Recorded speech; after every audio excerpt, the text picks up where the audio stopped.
It's a word we're hearing more and more, Indigenomics. But it's more than just a buzzword. It's about Indigenous people driving business success at every level, whether that's being entrepreneurs themselves or working on major projects. To talk more about that, we're joined today by Carol Anne Hilton, founder and CEO of the Indigenomics Institute. Carol Anne, thanks for being here. Thank you for inviting me. All right, let's break this down a little bit. This idea of Indigenous economics or Indigenomics. Why is it important and why is there a need for it?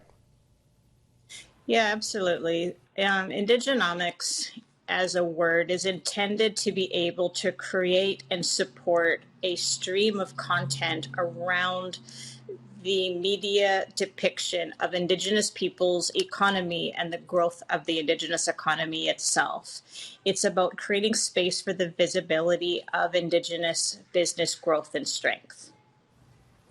And how important is that, supporting and growing the Indigenous economy as part of our reconciliation work? It's absolutely important. If we look at the history of Canada itself, it was based on economic isolation of Indigenous peoples. What we know is the reserve systems today. Secondary to that was the establishment of residential schools. The development of the reserve systems was intended to isolate Indigenous peoples economically from the resources and land base of Canada as we know it today. When we are able to come to head with that truth, that is when we are able to build actual Indigenous reconciliation-focused actions that support new relationships.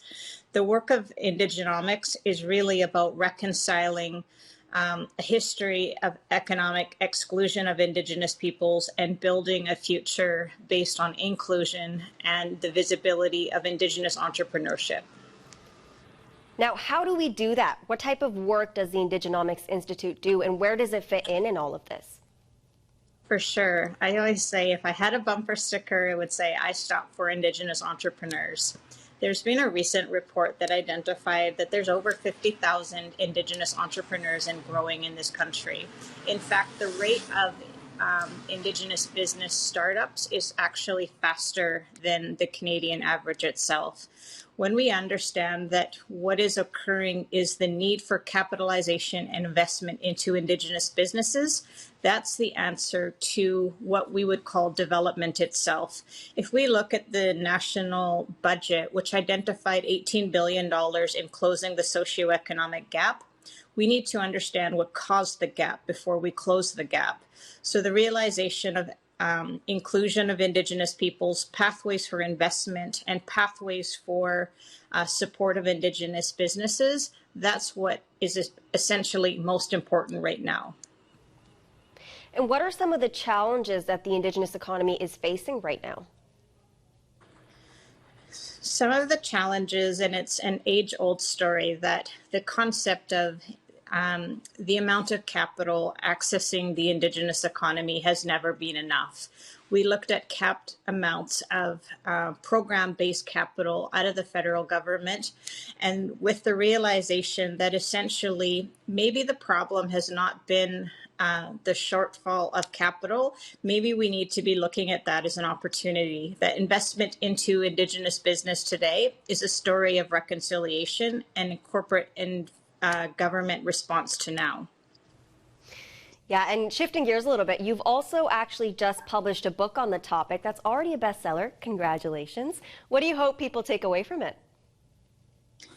Thank you. With writing Indigenomics, taking a seat at the economic table, what I would like to see, particularly in an environment where we're looking at the implementation of the United Nations Declaration on the Rights of Indigenous Peoples, is that key sectors and industries and corporate leadership and government within the policy tables begin to look at actionable pathways to support Indigenous economic design.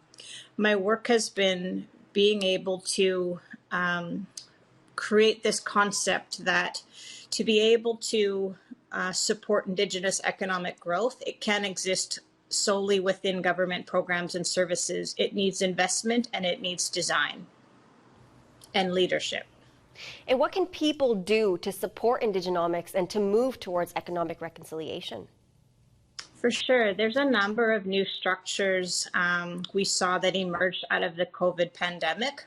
Groups like Shop First Nations demonstrating tremendous leadership of visibility of Indigenous entrepreneurs and businesses as a platform. We're seeing examples like BC Indigenous Tourism that is doing tremendous efforts to be able to reset participation for Indigenous tourism-focused businesses as post-recovery economic response. We're seeing groups like South Island Prosperity Project looking at exploring the potential of an Indigenous Prosperity Center, ways to be able to build tangible platforms for engaging in the growth and development of Indigenous businesses. And now let's talk a little bit more long term. What is your hope for the future? What would you like to see happen? Absolutely. In 2019, the Indigenomics Institute at the Assembly of First Nations Chiefs meeting in Ottawa had presented the concept of a $100 billion national annual target. To be able to achieve that by 2023, the work of the Institute is beginning to demonstrate that the metrics of Indigenous economic strength cannot be based solely on GDP as we know it. We need to actually account for own source revenue, investment, and assets of Indigenous nations in a way that supports a new story of Indigenous economic growth and design. The achievement of a $100 billion Indigenous economy is essential to our provincial economic recovery, a 10-year forecast, and what we're looking out at within 25 years.